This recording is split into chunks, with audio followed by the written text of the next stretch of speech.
It's as if I went to sleep for a year, and when I woke up, the world's fallen apart. There is tremendous clamor for revenge, especially in the wake of the Red Wedding. Catelyn Stark's death, Richard Madden and Una Chaplin. That moment, I knew it was coming, and it ripped me up inside. I cried. I actually shed a tear that. Yeah, I shed a tear. All the performances were extraordinary, and it was very emotional to do. It's sort of, where do you go from there? Some of the most shocking and mind-blowing scenes of the entire series come at the end of this coming season. Some very bloody confrontations. I know how important the Red Wedding is to so many fans of the show and the books, but we pick up the pieces and top it in many ways. This is definitely the most dangerous season for Tyrion. It seems like almost every episode he's in jeopardy of getting his head removed from his shoulders. Tyrion has never been faced with this much public humiliation because he usually has an answer for it. I've talked myself out of 1,000 dark corners, Podrick. I don't think I'm talking my way out of this one. He's usually center stage, and he usually is better at it than the people around him. This time around, he's left as an audience member. I'm guilty of being a dwarf. There's no boundary with her and Tyrion of inflicting emotional damage. She's quite happy to do it. You've always pitied him. Our poor little brother. He'd kill us all if he could. Tyrion and Jaime definitely have a love that Tyrion doesn't have with the other members of his family, and he helped Tyrion a great deal this season. Careful. I'm the last friend you've got. My favourite character is Bronn, Jerome Flynn. I really like Cersei because she's just a fantastic character, and even though everyone hates her, you kind of love to hate her. Jaime Lannister. He's complex. The thing that Nikolai has is this incredible charisma. He was born to play that part.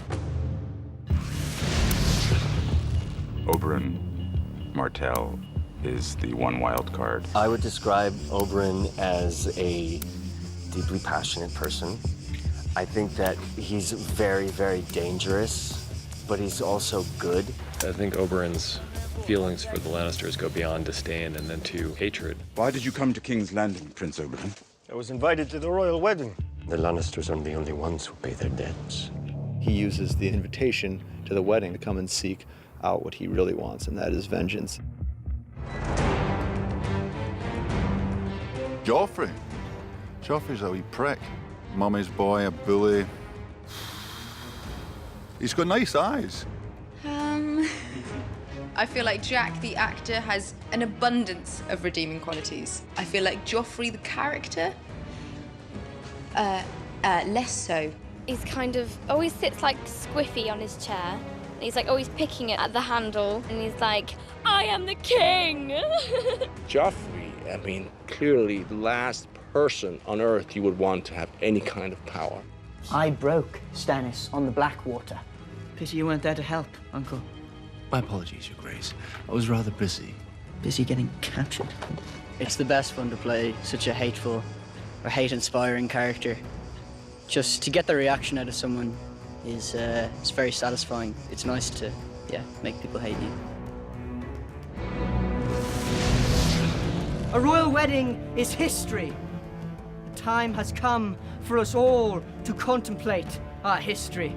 In terms of the challenge of the wedding, it's the entirety of it. It's the totality of a massive scene which takes up about half the episode. It was like shooting a short film in itself, actually. I was shocked by the sheer scale. I really have never seen anything like that in Game of Thrones before. I would find it very hard that I would have a wedding ceremony replicated like that again in my career. It was majestic, it was shimmering, and it just looked pristine. I think that's what Joffrey likes. He likes something ostentatious and grand. The great thing about this show is they like to put you into atmospheres and into environments that conjure up certain feelings inside of you when you're playing the scenes out. Your imagination is kind of fueled, it's all there. My throne room is a mini tropical version of a Westeros throne room. That set is unbelievable. I walked in and was like open-mouthed for a good 10 minutes. Very intimidating. And Amelia's lovely, but you kind of look up at them and it's kind of frightening. She's exploring what kind of a leader she could be. How can I rule 7 kingdoms if I can't control a single city? The cities that Dany has previously liberated are beginning to revolt because it's all well and good going in and cutting the tie and seemingly breaking people free, but if you don't leave them with any kind of a structure or any kind of a commander who shares the same morals and views as the person who liberated them, then it's a free-for-all. They can live in my new world, or they can die in their old one. When the dragons were first born, they were adorable little babies and completely devoted to their mother, and they couldn't even eat without her. With each season, they grow, and with each season, they become a little bit more dangerous. And now they're at the point where they're not babies anymore. They are outgrowing the restrictions that she's placing on them. She's always feared it. I mean, for goodness sake, they're dragons. They've killed her enemies. What's going to stop them from killing anyone? Because they're dragons in a non-dragon world. They're dragons, Khaleesi. They can never be tamed. I think it's kind of a symbol of her losing control of herself and losing control of what she's doing. And the thing that I got most excited about is Jon is not the same man from season to season. There's too much that's happened to him, too much that's gone on and that he's had to learn from. We find him in season 4. He's in a very bad place as far as how he feels he treated Ygritte and his honour because of that. Not only breaking his vows to the Night's Watch, but breaking his vows to her. He's in a lose-lose position, really. But he has to make good. You've done nothing wrong. I've done plenty wrong. He's reunited with Sam, which is a good thing, but their relationship's changed. Sam and Jon's relationship this year is as even and equal as it's ever been. There's more confrontation between them this season. You're a wildling girl. She's one of the raiders. She's not my girl. Ah, but she was, wasn't she? It's a very different relationship we find themselves in, but still a loving one, still a caring one. And I think without Sam, Jon would crumble. Oh, that's an easy one.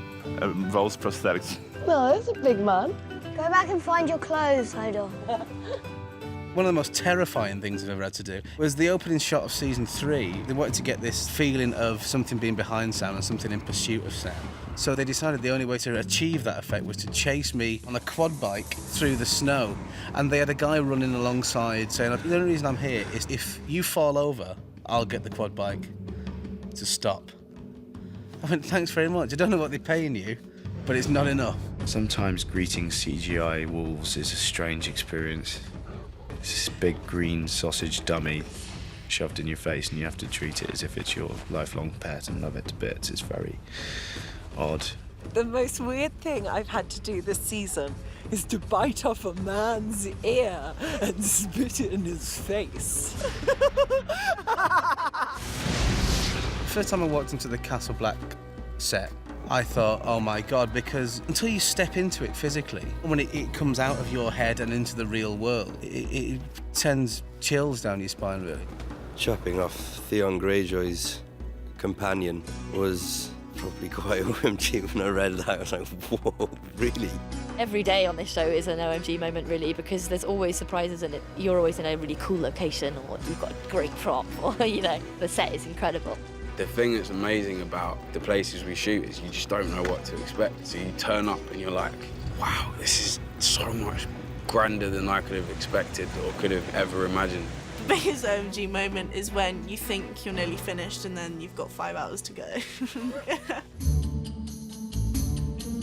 Well, Nikolai and I tried to do a dance number walking down the steps of the court.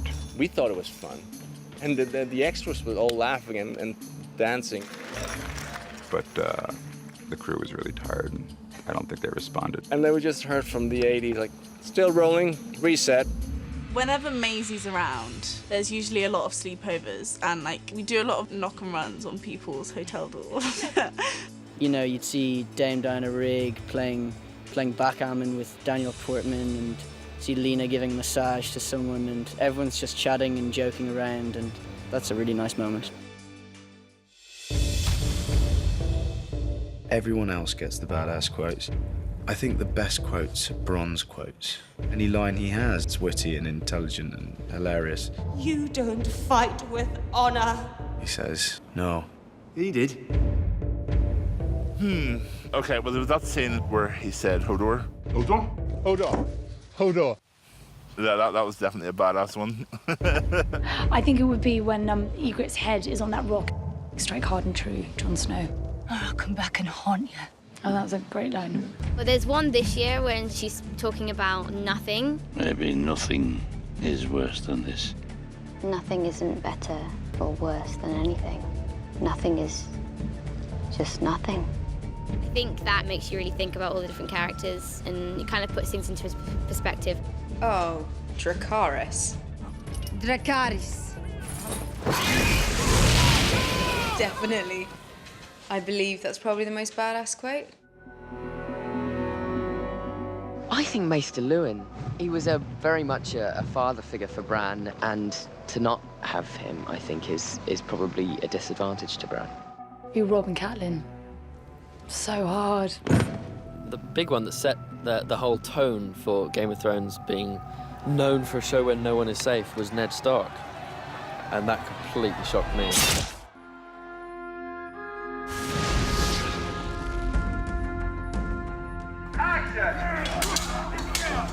I think as in previous seasons, there's a build. I think what makes this season different is that things really get going much more quickly. It's more thrilling throughout than season 3 was.